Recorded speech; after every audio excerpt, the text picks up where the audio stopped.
Okay, let's call the meeting to order of the Murray City Council, and we'll begin by taking a moment to recognize we have no scouts today. Okay. Let's begin with the Pledge of Allegiance. I've asked Kathleen to lead us. Everyone could arise. I pledge Allegiance to the flag of the United States of America and to the republic for which it stands, one nation, under God, indivisible, with liberty and justice for all. Thank you. You may be seated. Move to item 7.2, approval of the minutes for council meeting on June 20th, 2017. Do we have any discussion? I'd Okay. move approval. Okay, motion. I'll second. Motion and seconded. All those in favor? Aye. Aye. Okay, we'll now move to item 7.3. We have a special recognition this evening. We're going to be swearing in new Murray City Police Sergeant Steve Sanderson and also Police Officer Brandon Lacagnina. And we'll have Jennifer Kennedy and Chief Burnett do that. I hope I didn't slaughter that last name. Yeah. All right. Thank you. Thank you. Do we want to do them both at the same time? However you want to go.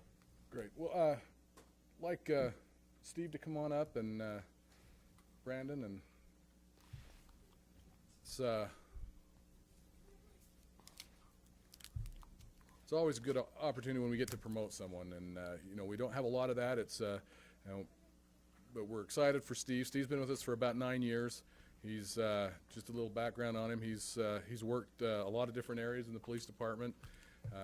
He's been on the SWAT team. I think still on the SWAT team.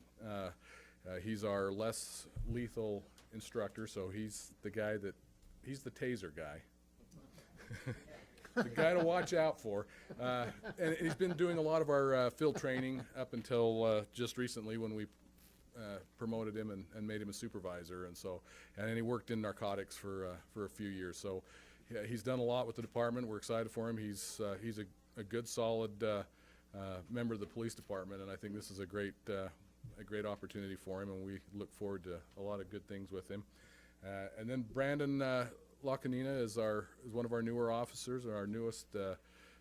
We've got a few more that are in the academy that I think in a couple of weeks we'll be doing some more swearing in, but we're excited to have him. He's come up to us from Cedar City, and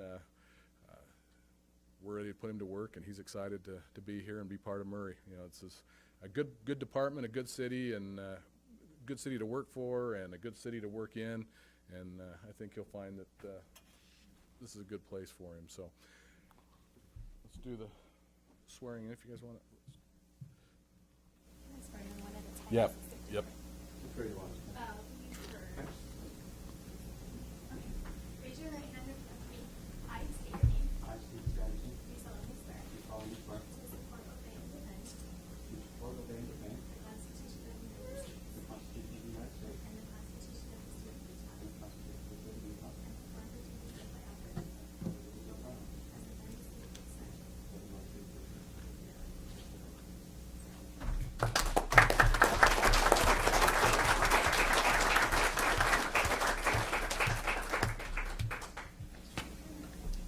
I state your name. I, Brandon Lacanina, Do solemnly swear do solemnly swear to support, obey, and defend to support, obey, and defend the Constitution of the United States the Constitution of the United States and the Constitution of the State of Utah, and perform the duties of my office as a Murray City Police Officer. as a Murray City Police Officer with fidelity. All right.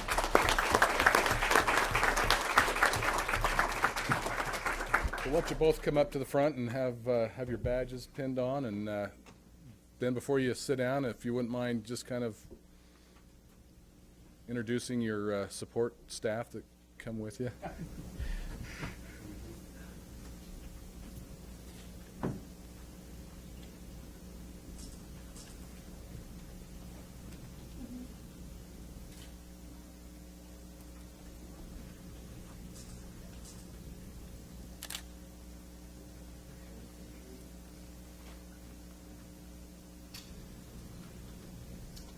Me personally, I've got my lovely girlfriend Heidi, my two filthy kids back there.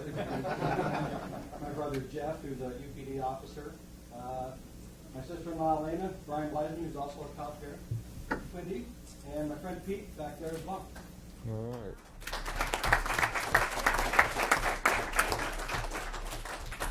I have pretty much my whole family here. Father, two brothers, mother, and then my grandparents. They helped me through a lot and helped me get here, so I really appreciate them.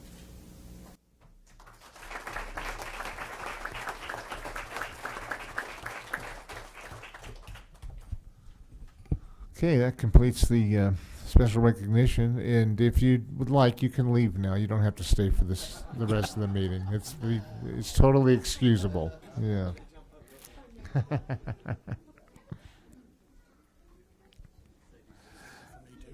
What's that?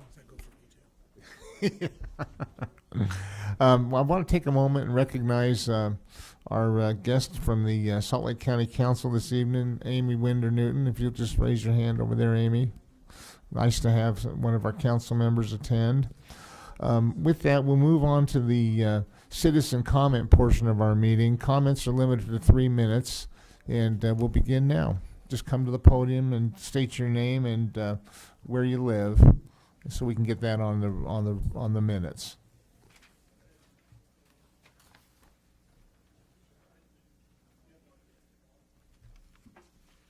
I'm Brian Stringham. I live at 325 Clark Street for the last 80 years or more. I feel the privilege to be here to address this body. I hope you have a copy of those comments that I desire to make. I hope that you can ingest them, digest them. But let me begin. Dear Murray City Council, as a Murray resident, businessman, and believer in the public process, I wish to share my thoughts about the proposed demolition of 4 historic buildings in the Murray Historic Downtown. I ask you to delay your decision until the property owner, residents, developer, and others who care about this ionic property can come together, explore options, and make it the right decision for Murray's future. First, I would like to compliment you and your staff for your public service. I appreciate your time, devotion, and effort. This preservation issue, like so many issues that come across your desk, is not easy. To a person, you deserve our admiration and respect. I also want to make clear that the decision about whether to preserve or tear down these structures is not the people's decision. We delegated authority to you, our elected representatives. The Murray City Council has the power and authority. The residents do not. All we can do is let you know what we value and hope you will be responsive to, and will be responsive to our request. Third, a confession I must make. Many of us, including myself, are Johnny-come-latelys to this conversation. We failed to participate in the initial public process, and life does get busy. Forgive us for not being better informed and acting sooner. More than anything else, I want to affirm, with a little effort, we can preserve our past. But it takes vision, creativity, collaboration, sacrifice, and most of all, goodwill. I ask that you embrace this goodwill and bring a citizens group together to harness the power of our collective efforts and create a better future for the Mount Vernon Academy property. The preservation of Wheeler Farm is a great example of a time when our community came together to preserve a remarkable place. I served at that time on the County Recreation Board. The vision to set aside and preserve 75 acres, the barn, ice pond, chicken house, wood shed, and other buildings was controversial. After all, this was a prime real estate in the center of a rapidly growing Salt Lake Valley. The property was in disrepair. I recall the Salt Lake County Commission being somewhat negative about the idea. Today, the farm stands as one of the few remaining 19th century farmsteads in the valley. We are all beneficiaries of vision, collaboration, and sacrifice of the people who made this vision happen. We have Wheeler Farm today because people took the time to care. We need to take the same time and care with historic properties in Murray. Okay, Bryant, your time's up, sir. All But we right. have the letter here, and we Okay. can. finish it. Thank you very much. All right. Okay. Okay. Anyone else would like to make comment?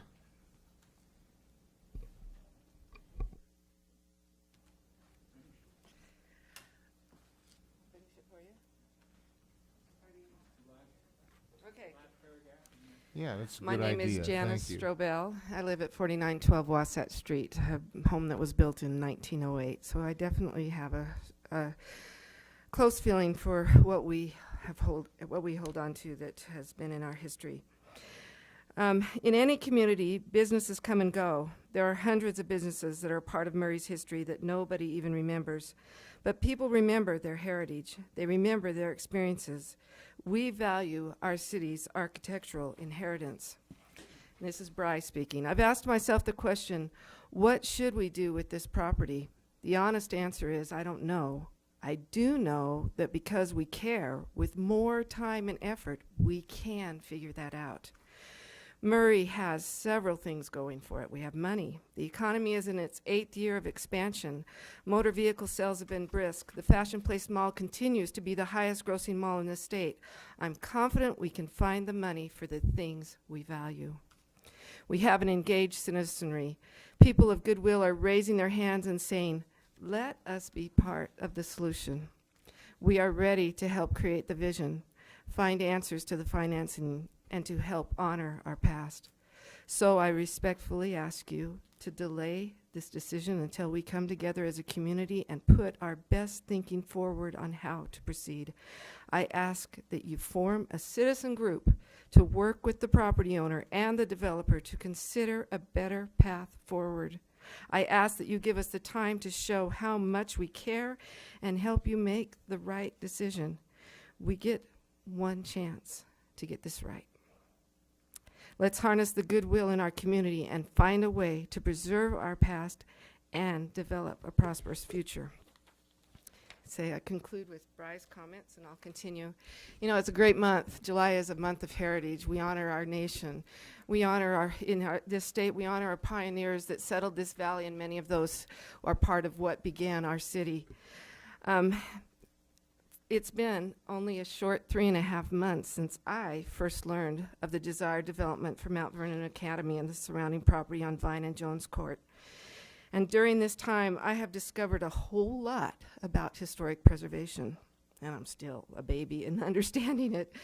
But each day, I am understanding more and more the value of our historical landmarks and the immense vibrancy that they can add to our community as we do our part to protect and preserve our landmarks. These landmarks are meant to be a living, vital part of our city, not run down and eventually demolished. If we allow our landmarks to be thrown away,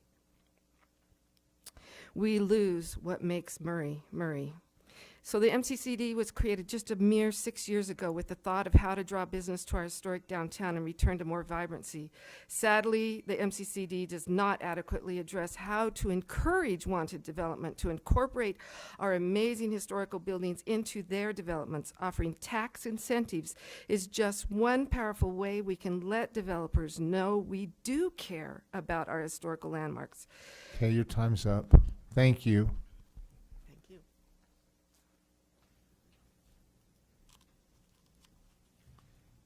Do we have anyone else? Okay, Kathleen. I'll finish Janice's. Give us your name and where you live, Kathleen. Kathleen Stanford. I'm at 487 East Vine Street. It is hard to see where we are now and find that one of our most iconic and unique buildings left in downtown Murray is part of the first development since the MCCD has been in place, and we now recognize there were issues in the first two developments being out of harmony with their surroundings. We need to rework MCCD now, especially in regards to preservation and restoration of historical landmarks before it is too late, and we find afterwards that we have destroyed the character and charm of our city. I have learned that there are exorbitant costs to demolition.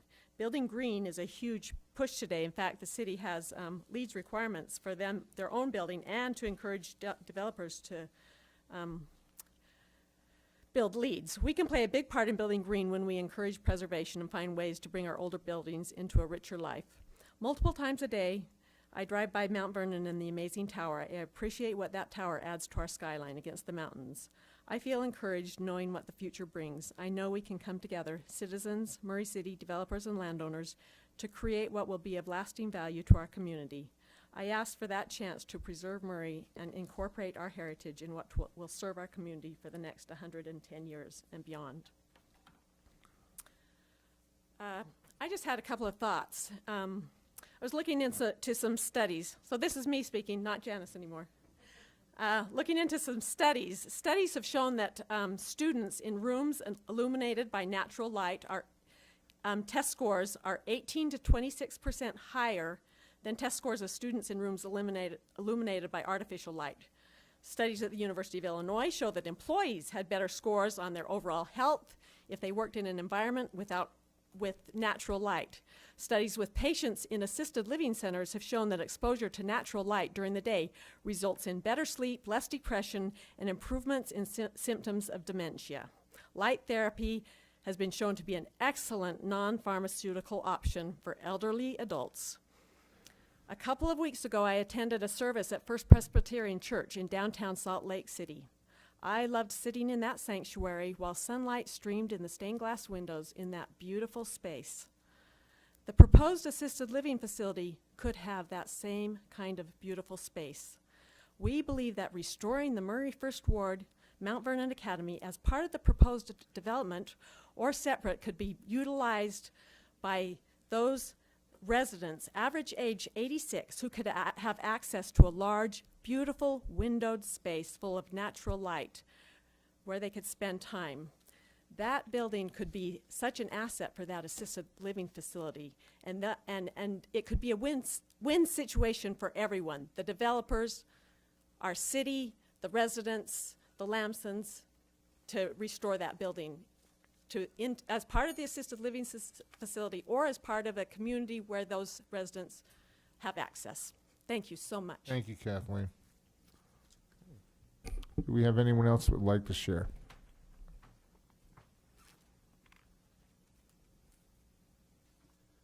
Scott Bainbridge, live at 4852 South Wasatch Street. I'm really proud to say that I'm from Murray, Utah. I've only been here 3 years, but in those 3 years, I've come to understand why everyone is so proud of Murray, because we're unique, we're independent. We're right in the middle of Salt Lake City, and yet we never say, I'm from Salt Lake, I'm from Murray. And it's because of this uniqueness that I think the decision that we have to demo one of the most iconic buildings on our main streets is a mistake, and I think there's better options. One of my main concerns too is with the assisted living that's planned in that location, part of the code is to have a public access retail on the front, but my understanding with people that I know that work at those facilities, they can't have public access because they a lot of times have people that have dementia or different care needs that they can't have a direct access to the exterior because you have some safety risks. So I think that's one concern that probably needs to be addressed because I don't see how that's going to comply. The other thing is, as far as a green building, I did a lot of studies this last couple of weeks as preparing for this, and there's a lot of studies out there that actually show that older buildings, because the materials are better and they're not available now because of the expense, when they're combined with new technology, they actually become more green than what any of our new technology is available. Because of those materials, the brick and the stone involved and stuff like that is too expensive to use now. So I don't think that's really a viable reason that we get rid of that building. The second is revenue. I believe that if we can get creative, there's the junior high I went to in Durango, Colorado. It was built in 1906, and the last time I visited, they, instead of tearing it down, when I went there, it was a junky old building. I'll be honest, it was a little scary. But what they've done now is they've got a coffee shop and a bookstore in the main lobby where we had the commons area. The gym has become offices, which they lease out permanently, but they also have office sharing capability for new businesses and stuff that may not be able to afford a full month's rent, but needs an office for a couple days a week. Then they've got a Montessori school on one level, and they've got a trade center in the basement where it used to be the wood shop. And what they've found is that this building is actually generating more revenue than if they had torn it down and built a new building in its place. And I believe that's the same with the church. The way that building is and the way it's formed, I believe that through the citizens and through the community and the city council, that we can work together and find an actual solution that would generate greater revenue. That the assisted living could still work with it, but maybe in a different location on this same tract of land. We can come up with there's lots of other reasons that I think it's a shame to tear this building down. But I think the number one reason is, as we keep losing these buildings, at what point can we stop standing and saying, I'm proud to live in Murray, Utah, and just become Salt Lake? Thank you. Thank you.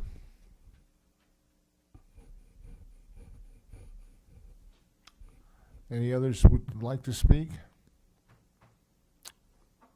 Okay, seeing none, we'll close the the citizen comment portion of our meeting. Nothing for consent agenda, nothing on public hearings, and nothing on unfinished business, so we'll move straight to new business. Item 12.1, consider a resolution adopting an addendum to the Metro Fire Agency interlocal cooperation agreement between the city of Bluffdale, Sandy, South Jordan, South Salt Lake, West Jordan City, and West Valley City. We are going to pass on that this evening. It's been brought to my attention that the interlocal agreement related to Metro Fire must be revised. So the administration, we will pull that item from the agenda. Could I come on Yes, that? Frank. Yes, so another member city has actually been drafting the agreement. We were just notified 2 days ago that they are in fact going to present a new interlocal agreement. There is just no purpose in enacting this addendum. So we will bring it forward probably in August after the Metro Fire Agency has their board meeting. But we're just going to have to pull it off the agenda. Okay, thank you, Counselor. Okay, with that, we'll move to item 12.2, consider an ordinance amending titles 8, 9, and 10 of the Murray City Municipal Code relating to public health, public safety and welfare, and vehicles and traffic. Frank Nakamura presenting. Yes, we had discussed this at the committee of the whole meeting. Again, this is part of our effort to update our code. We've been going through the titles, making some technical changes, but there are some substantive changes, again, to bring it up to date. We changed, as we discussed in our committee of the whole meeting, the noise control portion of the meeting, the ordinance, and that was essentially following the county ordinance. And so we tailored it to meet the needs of the city. On the smoking regulations, that we've updated that to add vaping to the prohibitions. One of the chapters we talked about in our committee of the whole, but recognize that Chapter 9.12 is actually preempted by state law. State law covers this products harmful to minors, so we have repealed that section of our ordinance, and we will defer to state law on that. And then some minor issues regarding parking on schools. They, of course, can handle their own parking regulations. And we had this section on our ordinance that dealt with railroads. And of course, we're preempted from dealing with railroads by federal and state law. So we have to repeal that. But essentially, most of it's technical and updating our ordinances. Okay. Any questions? Any questions for Frank? Okay, seeing none, we'll move on to the mayor. Dave, Oh, I'm sorry. I'll make a motion that we adopt the ordinance thank you. amending Titles 8, 9, 10 of the Murray City Municipal Code related to public health, safety, welfare, and vehicles and traffic. Thank you, Jim. I'll second that. Been motioned and seconded. Aye. Aye. Aye. Aye. Aye. Okay. Now we'll move to the mayor and his report. I only have a few items tonight, just a couple of them. Want to make everybody aware of our two new facilities available in the park. Our outdoor exercise area, if you've been able to drive by there, we've consolidated the outdoor exercise area that was at different stations all the way around, called the Vita Course, and right behind what are they? I'm not sure of his name. It's the Indian out there. Right behind the Indian and right next to the restroom in there, you'll see a great big cement slab there. And on that cement slab is about 15 or so exercise areas. I think it'll accommodate over 20 people at a time there. And if you get a chance to drive by there when it's not so hot, you'll see a lot of people using that outdoor exercise area. And that's also in conjunction with our pickleball courts. 6 new pickleball courts were just opened up. In fact, when we drove in tonight to come to this meeting, there were people playing on the pickleball courts there tonight.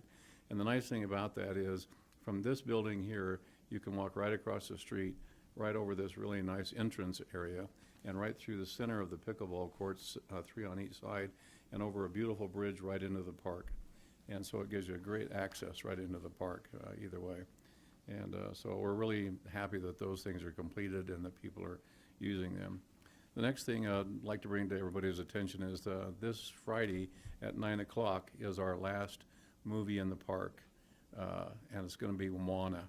And the neat thing about it is it's going to be in the swimming pool area, so people can be in the swimming pool, enjoying the swimming pool in the evening and watching the movie. We refer to this as a dive-in movie.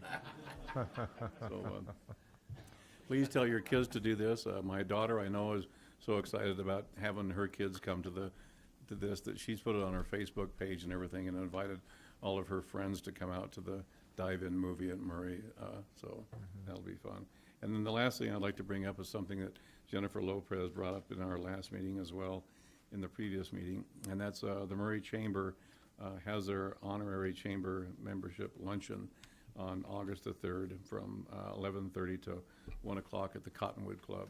And they're going to be honoring several of the people here in Murray. Some of them are Jim Brass and Jennifer Brass and Sherry Van Bibber, among those members of our community. They're going to And the mayor. He's So- being modest. Yeah, you don't want to So, say. if you get a chance to come out to that, that would be great. It's $20 for a great lunch, and be able to show honor to the people that have really done a great deal for our community. So that's all I have for tonight, unless anybody has any questions. I just want to tell you, her name is Jan Lopez. You have Jennifer Lopez on your Oh, did mind. I? Yes. Well, I couldn't resist. I could not resist. I couldn't get through with that one mistake. You know. Do we have any questions for the mayor? Okay, seeing none, we'll adjourn. Thank you for coming this evening, folks. We appreciate your attendance.